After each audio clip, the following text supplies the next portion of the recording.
వరంగల్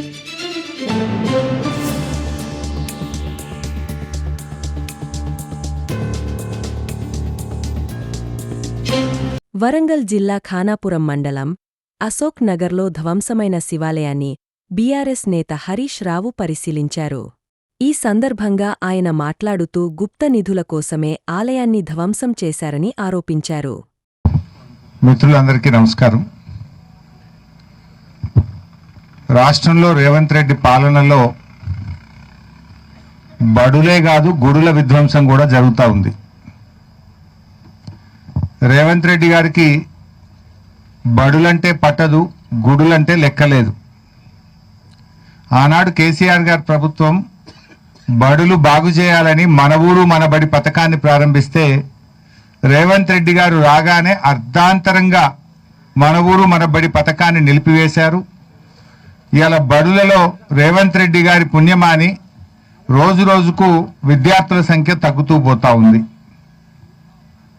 రేవంత్ రెడ్డి పాలనలో ప్రభుత్వ పాఠశాలల్లో విద్యార్థుల సంఖ్య రోజు రోజుకు తగ్గిపోతా ఉంది. అంటే రేవంత్ రెడ్డికి బడులంటే పట్టదు, దేవుడంటే లెక్కలేదు. రేవంత్ రెడ్డి గారు ఎందుకు ఈ మాట అంటున్నాం? ఎవరైనా భగవంతుడంటే భక్తి ఉంటుంది, లేదంటే భయం అన్న ఉంటుంది. రెండూ లేనోడు రేవంత్ రెడ్డి. ఆనాడు 15 ఆగస్టు 2025 నాటికి 100% రుణమాఫీ చేస్తానని రాష్ట్రంలో కనబడ్డ దేవుని మీదల్లా ఒట్టు పెట్టాడు. దేవుడి మీద ప్రమాణం చేసి మాట తప్పిన బహుశా భారతదేశంలో తొలి ముఖ్యమంత్రి రేవంత్ రెడ్డి. నిస్సిగ్గుగా ఇంకా ఉల్టా దబాయిస్తాడు, రుణమాఫీ అయిపోయిందంటాడు. ఏ ఊరికే పోయినా ఆటన మందం కూడా కాలే. అంటే దేవుడు అంటే ఆయనకు ఒక భయము లేదు, భక్తి లేదు. కేసీఆర్ గారేమో దేవాలయాలు కట్టిండు, రేవంత్ రెడ్డి ఏమో దేవాలయాలను కూలగొడతా ఉన్నాడు. యాదాద్రి లక్ష్మీనరసింహస్వామి దేవాలయాన్ని అద్భుతంగా నిర్మించిన ఘనత కేసీఆర్ గారిది.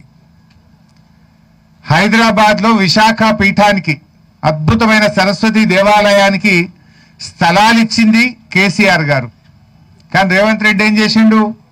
మొన్న ఉగాది పండుగ పూట పోయి విశాఖ పీఠాన్ని కూల్చేస్తా, అక్కడున్న సరస్వతి దేవాలయాన్ని కూల్చేస్తా అని అధికారులను తోలిండు.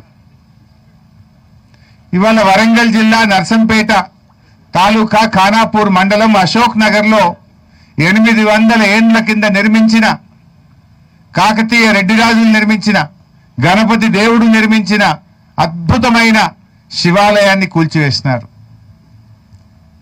ఇప్పుడేదో బుకాయించే ప్రయత్నం చేస్తున్నారు. చూడండి, ఆ శివాలయానికి రక్షణగా పెద్ద కోటగోడ లాంటి కట్ట కట్టారు, ఆనకట్ట. ఆ కట్టను కూడా తొలుచుకుంటూ లోపలికి పోయినప్పుడే అర్థమవుతుంది ఇంత పెద్ద కట్ట ఎందుకు కట్టినారు. లోపల ఉండే శివాలయానికి రక్షణగా ఆల్ రౌండ్ అంత పెద్ద కట్ట ఆ రోజుల్లో కట్టారు. ఆ కట్టను ఏ రకంగా తొలిచారో మనం చూస్తున్నాం. ఆ కట్టను తొలుచుకుంటూ లోపలికి వెళ్ళి ఆ దేవాలయాన్ని కూల్చారు. ఇదంతా కూడా తెలియక జరిగింది కాదు, తెలిసే జరిగింది. ఎందుకు ఈ మాట అంటున్నామంటే, సరే రేవంత్ రెడ్డి గారికి కూల్చుడు కొత్త కాదు. హైదరాబాద్లో హైడ్రా పేరిట పేదల బతుకులు కూల్చిండు, పేదల ఇండ్లు కూల్చిండు, చివరికి దేవాలయాలు కూడా కూలుస్తున్నాడు. ఆయన ముఖ్యమంత్రిగా కట్టిందేమి లేదు, కూలగొట్టుడే తప్ప. పేదల ఇండ్లు కూల్చుడు, పేదల బతుకులు కూల్చుడు, దేవాలయాలు కూల్చుడు, మసీదులు కూల్చుడు, చర్చిలు కూల్చుడు. ఇవాళ ముఖ్యమంత్రి రేవంత్ రెడ్డి ప్రమాణ స్వీకారం చేసిన తొలినాలలో ఒక మాట నాకు గుర్తొస్తా ఉంది. నేను సెక్రటరియట్లో పోతే లంక బిందెలు ఉంటాయి అనుకున్నా, కానీ ఈడ సెక్రటరియట్లో చూస్తే లంక బిందెలు కనబడతలేవు అని మాట్లాడిండు. రేవంత్ రెడ్డి ముఖ్యమంత్రి అయింది లంక బిందెలు ఎత్తుక్కోవడానిక? అందుకే ఆయన ముఖ్యమంత్రి అయిన తొలినాలలో ఏం చేసిందంటే, ఆ నిజాం కట్టడాలు ఉండే హైదరాబాద్ చుట్టూ ఆయన అనుయాయులను పెట్టి ఆడేమైనా లంక బిందెలు దొరుకుతాయేమో అని బాగానే ఎతికిండు. ఆ నిజాం కట్టడాలు, నిజాం చారిత్రక భవనాల చుట్టూ ఆయన అనుయాయులతో చాలా రోజులు ఎతికిండు. మరి ఆయన దొరికినాయో దొరకలేదో నాకు తెలియదు. ఇప్పుడు ఇక మన మీద పడ్డాడు, కాకతీయుల మీద. కాకతీయ రాజులు నిర్మించినటువంటి పురాతన ఆలయాల్లో మరి అక్కడ ఆ నిధులు లంకె బిందెలు ఉంటాయి, గుప్త నిధులు ఉంటాయని చెప్పి ప్రసిద్ధి. ఎందుకంటే ఆ రోజుల్లో ఏం చెప్పేవాళ్ళంటే, శత్రురాజులు దాడి చేసినప్పుడు వారికి దొరకకుండా ఉండడానికి వజ్రాలు వైడూర్యాలు సంపదనంతా కూడా మరి గుహల్లో కానీ దేవాలయాల దగ్గర దాచేవారని నానుడు ఉంటుంది. సో అందుకే రేవంత్ రెడ్డి గారు ఉద్దేశపూర్వకంగా, ఎందుకంటే ఆయనే విద్యాశాఖ మంత్రి, ఈ స్కూల్ ఇక్కడ శాంక్షన్ కాలే, ఫస్ట్ స్కూల్ శాంక్షన్ అయిన జాగ వేరే ఉన్నది, ఇదే కాన్స్టిట్యున్సీలో వేరే చోట జీవో వచ్చింది, అక్కడి నుంచి ఇక్కడికి మార్చడము, అర్ధరాత్రి పూట తవ్వకాలు జరపడం అంటే ఇది రేవంత్ రెడ్డి డైరెక్షన్ లో గుప్త నిధుల కోసం జరిగిన తవ్వకము.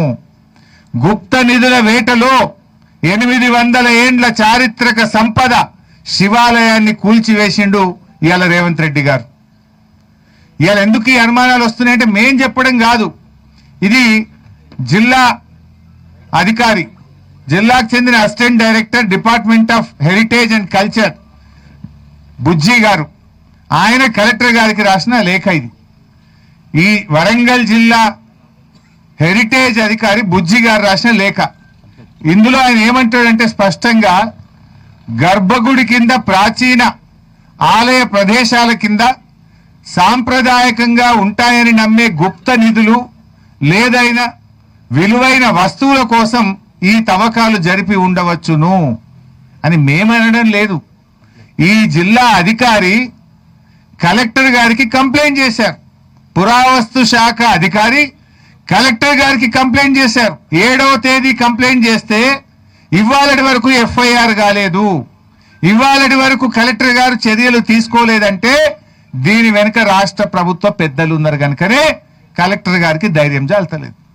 నేను అడుగుతున్న కలెక్టర్ గారిని, నేను అడుగుతున్న చీఫ్ సెక్రటరీ గారిని, నేను అడుగుతున్న రేవంత్ రెడ్డి గారిని, దేవాలయాలు ఒకవేళ మీ ఆదేశాలే లేకపోతే, మీకు సంబంధం లేకపోతే ఈ దేవాలయాలను కూల్చిన అధికారుల మీద, కాంట్రాక్టర్ మీద, ఇంజనీర్ల మీద మీరు చర్య తీసుకొని ఉండేవాళ్ళు కదా.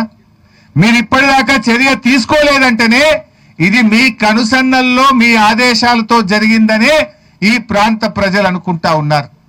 ప్రజలే కాదు, పురావస్తు శాఖ అధికారి తన లేఖలోనే స్పష్టంగా కలెక్టర్ గారికి కంప్లైంట్ చేసినారు. అంటే ఈ దేవాలయ కూల్చివేత గుప్త నిధుల కోసం జరిగిన దాంట్లో భాగంగా ఒక హిందూ దేవాలయాన్ని ఇలా మీరు కూల్చివేసినారు. ఇంకా ఇక్కడ అనుమానం ఏం కలుగుతుంది? ఇప్పుడు నిజంగా స్కూల్ కట్టే పని అయితే పొద్దున్నాక పని చేయొచ్చు కదా, రాత్రి 12 నుంచి 1 గంట మధ్య ఎందుకు కూల్చారు దేవాలయాన్ని? అర్ధరాత్రి పూట చీకట్లో ప్రజలెవరూ చూడకుండా ఆ అర్ధరాత్రి పూట ఎందుకు పనిచేసినారు, అర్ధరాత్రి పూట దేవాలయాన్ని ఎందుకు కూల్చారు అని ఇలా ప్రజలు అడుగుతున్న ప్రశ్న. దీనికి రేవంత్ రెడ్డి గారు సమాధానం చెప్పాలి. గర్భగుడి కింద 24 అడుగుల లోతు పెద్ద పొక్క చేసిండ్రు. ఎందుకంటే గర్భగుడి కిందనే గుప్త నిధి ఉంటుందని నానుడు ఉంటది కనుక ఆ గుప్త నిధి కోసం ఆ అర్ధరాత్రి పూట గర్భగుడి కింద 24 అడుగుల లోతు తవ్వారు. ఇది మేం చెప్పలే, ఆర్కియాలజీ డిపార్ట్మెంటే చెప్తున్నది. తవ్వి మరన్నా వెళ్ళినాయా, ఎత్తుకపోయిందా, ఏమైందో మాకైతే తెలియదు. తర్వాత మళ్ళీ మట్టి నింపిర్రు, దాంట్లో సగం అంతా నింపిండ్రు, ఇంకా కూడా పొక్క ఉన్నది. అది మేం చెప్పలే, ఆర్కియాలజీ వాళ్ళు లోపలికి వాళ్ళ పద్ధతుల్లో టెక్నికల్ గా చూసి 24 అడుగులు తవ్వారు, తర్వాత మట్టి నింపారని కూడా ఆ కంప్లైంట్ లో స్పష్టంగా ఆర్కియాలజీ అధికారులు కలెక్టర్ గారికి ఫిర్యాదులో చెప్పారు. అంటే ఇక్కడ ఇంకొక ఇష్యూ ఉంది ఇంపార్టెంట్. బీఆర్ఎస్ హయాంలో ఈ భూమంతా కూడా ధరణిలో దేవాలయ భూమిగా నమోదైంది. కానీ కాంగ్రెస్ పార్టీ రాగానే మరి భూభారతిలో ఈ భూమిని ప్రభుత్వ భూమిగా నమోదు చేశారు. ఇది కూడా దానికి సంబంధించిన డాక్యుమెంట్. ధరణిలో ఈ భూమి దేవాలయ భూమిగా బీఆర్ఎస్ హయాంలో నమోదైంది. కాంగ్రెస్ ప్రభుత్వం రాగానే ఈ భూమి భూభారతిలో ప్రభుత్వ భూమిగా మారిందంటేనే దీని వెనుక ఉన్న కుట్రని అర్థం చేసుకోవచ్చు. అంటే ఇప్పుడు 4 స్పష్టంగా కనబడుతున్నాయి. స్కూల్ మంజూరైంది ఒక దగ్గర, స్కూల్ని ఇక్కడికి ఎందుకు షిఫ్ట్ చేశారు? Question number 1. క్వశ్చన్ నెంబర్ 2, ఇవాళ ఆర్కియాలజీ డిపార్ట్మెంట్ జిల్లా అధికారి 7వ తారీఖున కలెక్టర్ గారికి ఫిర్యాదు చేస్తే ఇక్కడ గుప్త నిధుల కోసం తవ్వకాలు జరిగినాయని స్పష్టంగా రాసిన తర్వాత ఎందుకు ఎఫ్ఐఆర్ నమోదు చేయలేదు, ఇప్పటిదాకా ఎవరిపైన ఎందుకు చర్యలు తీసుకోలేదు? క్వశ్చన్ నెంబర్ 2 అది. దెన్ క్వశ్చన్ నెంబర్ 3, తవ్వకాలు అర్ధరాత్రి పూట ఎందుకు చేసినారు? ప్రజలెవరూ చూడకుండా చీకట్లో రాత్రి 12 నుంచి 1 గంట మధ్య దేవాలయాన్ని కూల్చివేయడం, 24 అడుగుల లోతు తవ్వడం అంటే, ఈ అర్ధరాత్రి పూట చేయడం అంటేనే ఇవాళ ప్రజల్లో అనుమానాలు కలుగుతున్నాయి. This is question number 3. Question number 4, ఇవాళ పురావస్తు శాఖ మరి కంప్లైంట్ ఇస్తే ఇప్పటిదాకా మిషనరీ మీరు సీజ్ చేయలే, ఇప్పటిదాకా మీరు ఎటువంటి చర్యలు తీసుకోలే, పోలీసులు స్పందించలే. క్వశ్చన్ నెంబర్ 5, ధరణిలో దేవాలయ భూమిగా ఉన్న భూమి మరి కాంగ్రెస్ రాగానే ఇది ప్రభుత్వ భూమిగా ఎట్లా మారింది? వీటికి వీళ్ళు సమాధానం చెప్పాలి. అంటే స్పష్టంగా ఆధారాలతో మాట్లాడుతున్నాం మేము. ఇది మేము చెప్తున్నది కాదు, ఆర్కియాలజీ అధికారులు ఇచ్చిన కంప్లైంట్ మీద, భూభారతి రికార్డు మీద, ధరణి రికార్డు మీద మేము చూపించి మాట్లాడుతూ ఉన్నాం ఈరోజు. అంటే ఇంత స్పష్టంగా మనకేమర్థమవుతుంది? ఇది పూర్తిగా గుప్త నిధుల వేటలో రాష్ట్ర ప్రభుత్వ పెద్దలు చేసిన దోపిడిలో ఇవాళ దేవాలయాన్ని కూల్చివేసినారు. ఎందుకంటే రేవంత్ రెడ్డి ఎప్పుడు మాట్లాడతాడు లంక బిందెలు అంటాడు. లంక బిందెల వేటలో రేవంత్ రెడ్డి గారు ఈ దేవాలయాన్ని కూల్చిండు. అర్ధరాత్రి పూట ఆ 24 అడుగులు మరి ఎక్కడైతే విగ్రహం ఉందో దాని కింద తవ్వకాలు జరిగినాయి అంటేనే ఇక్కడ అనుమానం కలుగుతుంది. ఇలా బుకాయిస్తున్నారు, లేలే మేమేదో చిన్నగా జరిగింది అన్నారు. అరవై చూస్తే ఏమున్నది, పెద్ద పెద్ద రాతి కట్టడాలను ముక్కలు చేసిండ్రు. ఎక్కడికక్కడ ముక్కలు చేసినట్టుగా స్పష్టంగా కనబడతా ఉంది. అందువల్ల మేము ప్రభుత్వాన్ని సూటిగా 4-5 డిమాండ్లు పెడతా ఉన్నాం. డిమాండ్ నెంబర్ 1, పురావస్తు శాఖ ఇచ్చిన కంప్లైంట్ ఆధారంగా తక్షణమే ఎఫ్ఐఆర్ నమోదు చేయండి. బాధితుల్ని అరెస్ట్, ఎవరైతే ఈ చర్యలకు పాల్పడ్డారో వారిని అరెస్ట్ చేయండి, ఆ మిషనరీని సీజ్ చేయండి అని మొదటి డిమాండ్ చేస్తా ఉన్నాం. రెండవ డిమాండ్, యుద్ధ ప్రాతిపదికన ఆ దేవాలయాన్ని పునరుద్ధరించాలని చెప్పి డిమాండ్ చేస్తా ఉన్నాం. మూడవ డిమాండ్, ఆ స్థలాన్ని, ఎందుకంటే 1958 పురావస్తు శాఖ చట్టం ప్రకారంగా 100 ఏళ్లకు పైబడిన ఏ దేవాలయమైనా ఏ కట్టడమైనా అది పురావస్తు శాఖ పరిధిలోకి వస్తుంది. ఈ దేవాలయం 800 ఏళ్ల చరిత్ర కలిగింది కనుక ఈ దేవాలయాన్ని, ఈ స్థలాన్ని తక్షణమే పురావస్తు శాఖకు అప్పచెప్పాలని చెప్పి కూడా మేము డిమాండ్ చేస్తా ఉన్నాం. అదేవిధంగా ఈ ప్రాంతంలో మరి అర్ధరాత్రి పూట తవ్విన తవ్వకాల్లో లంక బిందెలో గుప్త నిధులు ఏమైనా బయటపడ్డాయా? మరి అవి ఎటువైపు పోయినాయి, ఎవరి ఇళ్లలో పోయినాయి, ఏ ప్రభుత్వ పెద్దల చేతికి పోయినాయో దాని మీద విచారణ జరపాలని చెప్పి మేము ఈరోజు డిమాండ్ చేస్తా ఉన్నాం. మరి ఎందుకంటే ఇదే వరంగల్ జిల్లాలో కేసీఆర్ గారి పాలనలో రామప్ప గుడికి మేమేమో యునెస్కో గుర్తింపు తెచ్చినాం. మేము కాకతీయుల యొక్క గొప్పతనాన్ని ప్రపంచం గుర్తించే విధంగా కృషి చేసింది కేసీఆర్ గారు అయితే, కాకతీయులు నిర్మించిన దేవాలయాన్ని కుప్పగూల్చింది రేవంత్ రెడ్డి గారు. ఇవాళ కాకతీయుల యొక్క చెరువులు, వారు నిర్మించిన చెరువులను కేసీఆర్ గారు మిషన్ కాకతీయ పేరిట ఆ చెరువులను పునరుద్ధరించి ఆ కాకతీయ రెడ్డి రాజుల యొక్క గొప్పతనాన్ని, వారి పనిని ప్రపంచానికి చాటి చెప్పింది కేసీఆర్. మీరేమో వాళ్ళు నిర్మించింది కూలగొడతా ఉన్నారు. సో దీని మీద ఎందుకంటే ఇంత స్పష్టంగా కనబడుతుంది, లోపలికి ఎంట్రీ కావాలంటేనే బహుశా అది కొన్ని గంటలు తవ్వుతే తప్ప లోపలికి పోరాదు. ఇది చుట్టూ కట్టినటువంటి కట్టడం, అంటే ఆ దేవాలయ పరిరక్షణకు చుట్టూ కోటగోడ లాంటి కట్టగట్టినది. ఇది ఒరిజినల్ మ్యాప్, గొలుసు మ్యాప్ ఒరిజినల్ది. అంటే ఇంత స్పష్టంగా తెలిసి జరిగింది. ఇది తెలియక జరిగితే రాత్రిపూట తవ్వుతారు ఎవడన్నా? తెలియక జరిగితే కంప్లైంట్ రాగానే యాక్షన్ తీసుకోరా? ఇది తెలియక జరిగింది కాదు, గుప్త నిధుల కోసం పథకం ప్రకారంగా ప్రభుత్వ పెద్దల భాగస్వామ్యంతో జరిగినటువంటి ఒక దోపిడీది. దీని మీద విచారణ జరపాలని చెప్పి, దేవాలయాన్ని పునరుద్ధరించాలని, ఈ స్థలాన్ని పురావస్తు శాఖకు అప్పజెప్పాలని కోరుతా ఉన్నాం.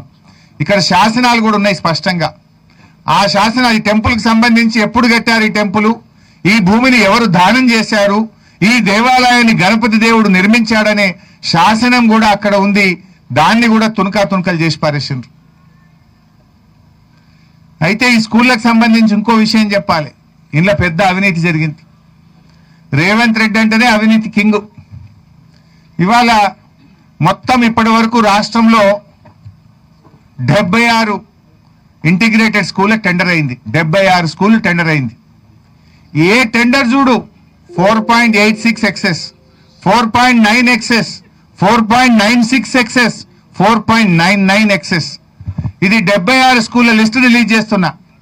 ఏ స్కూల్ ఏ కంపెనీకి దక్కింది, ఏ స్కూల్ ఎంత ఎక్సెస్ పోయింది, మొత్తం కూడా ఈ స్కూళ్ళ పేరిట కూడా పెద్ద ఎత్తున దోపిడీకి పాల్పడ్డారు.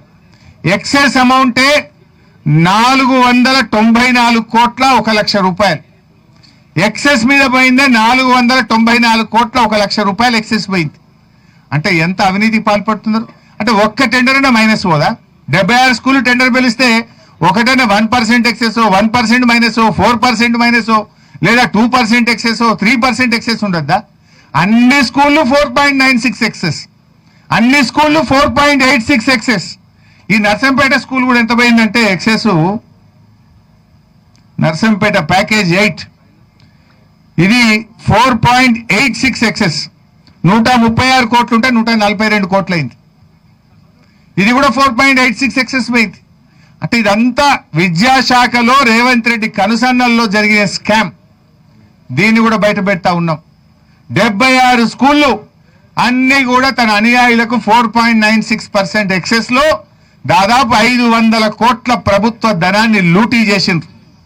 ఈ స్కూళ్ళకు సంబంధించి కూడా ఒక రిటైర్డ్ అధికారిని చీఫ్ ఇంజనీర్గా నియమించి, ఆ రిటైర్డ్ అధికారులు అయితే తమ చెప్పు చేతుల్లో ఉంటారని రిటైర్డ్ చీఫ్ ఇంజనీర్ని పెట్టి స్కూళ్ళ టెండర్లు చేసి మొత్తం 4.96 ఎక్సెస్కి ఇచ్చి 500 కోట్లు లూటీ చేసింది ఇవాళ రేవంత్ రెడ్డి ప్రభుత్వం. విద్యాశాఖ మంత్రి ఆయన్నే, ముఖ్యమంత్రి ఆయన్నే. ఇటు స్కూళ్లను లూటీ చేసిండ్రు, స్కూళ్ల పేరిట దేవాలయాలను కూల్చి గుప్త నిధులను కూడా లూటీ చేసే కుట్ర చేస్తా ఉన్నారు. అందుకే దీని మీద విచారణ జరపాలని విజిలెన్స్ డిపార్ట్మెంట్ ను కూడా మేము కోరుతా ఉన్నాం. త్వరలోనే విజిలెన్స్ డిపార్ట్మెంట్ కు, సివిసికి కూడా దీనిపైన ఫిర్యాదు చేస్తామని చెప్పి కూడా ఈ ప్రభుత్వాన్ని హెచ్చరిస్తూ మళ్ళీ చెప్పేది ఒకటే, దేవాలయాలను పరిరక్షించండి. కేసీఆర్ గారు ఎన్నో జీర్ణ దేవాలయాలను పునరుద్ధరించారు. కేసీఆర్ గారు దేవాలయాల్లో ధూప దీప నైవేద్యాలు జరగాలని నెలకు 10,000 రూపాయలు అందించారు. అద్భుతంగా అంగరంగ వైభవంగా శిలలతో కూడిన యాదాద్రి లక్ష్మీనరసింహస్వామి దేవాలయాన్ని కట్టారు. మరి మీరు ఇప్పటికైనా ఇటువంటివి మానుకోవాలి. ఈ గుప్త నిధులపైన విచారణ జరపాలి. ఈ దేవాలయాన్ని పునరుద్ధరించాలి. స్కూళ్లు కట్టడానికి కావలసినంత జాగలు ఉన్నాయి. ఇంకెక్కడైనా స్కూళ్లు తప్పకుండా కట్టండి. మేము స్కూళ్ళకు వ్యతిరేకం కాదు. ఇక్కడ కూడా ఆ దేవాలయం పక్కన బయట ఇంకా కావలసినంత ల్యాండ్ ఉంది. ఈ జాగలు కట్టచ్చు. పోయి ఆ గుడినే గుల్చుడెందుకు, గర్భగుడినే గుల్చుడెందుకు? ఆ గర్భగుడి కింద 24 ఫీట్లు పొక్క తవ్వుడు ఎందుకు అన్నదే క్వశ్చన్. ఆ తవ్వుడు రాత్రి 12 గంటలకు ఎందుకు తవ్వుడు అన్నదే క్వశ్చన్. జాగలేక కాదు కదా, చుట్టూ కావాల్సినంత జాగుంది స్కూల్ కట్టనీకి. ఇవాళ బడి ఉన్న కాడ గుడి కట్టచ్చు, గుడి ఉన్న కాడ బడి కట్టచ్చు, దానికి మీ అభ్యంతరం లేదు. కానీ చుట్టూ జాగని ఇడిచిపెట్టి పోయి గుడినే కొట్టుడెందుకు, గర్భగుడిని కొట్టుడెందుకు, దాని కింద 24 ఫీట్ల పొక్క దవ్వుడెందుకు, అర్ధరాత్రి దవ్వుడెందుకు అన్నదే ప్రజలు అడుగుతున్న ప్రశ్న. దానికి రేవంత్ రెడ్డి సమాధానం చెప్పాలి.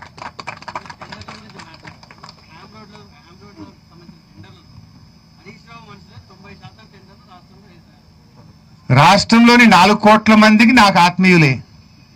రాష్ట్రంలో ఉండే అందరూ ప్రజలు నాకు ఆత్మీయులే. అందరికి కావలసిన అందరూ నాకు కావలసిన వాళ్ళే. మరి 90% మంది హరీష్ రావు మనుషులు ఉంటే క్యాన్సిల్ చేయి. నేనే అడుగుతున్నా కదా టెండర్లు క్యాన్సిల్ చేయమని. హ్యామ్ రోడ్ల పేరు మీద 5,000 కోట్ల కుంభకోణాన్ని నేను బయట పెట్టినా. హ్యామ్ రోడ్లలో ఒక్కొక్క టెండర్ను 25% ఎక్సెస్కి ఇచ్చింది, 25% ఎక్సెస్. దాన్ని బయట పెట్టింది అసెంబ్లీలో నేను కదా. దాన్ని బయట పెట్టి పోరాడుతున్నది నేను. నా మనుషులను నువ్వు నా మీద ఆరోపణ చేయడం, నా మనిషా నీ మనిషా కాదు.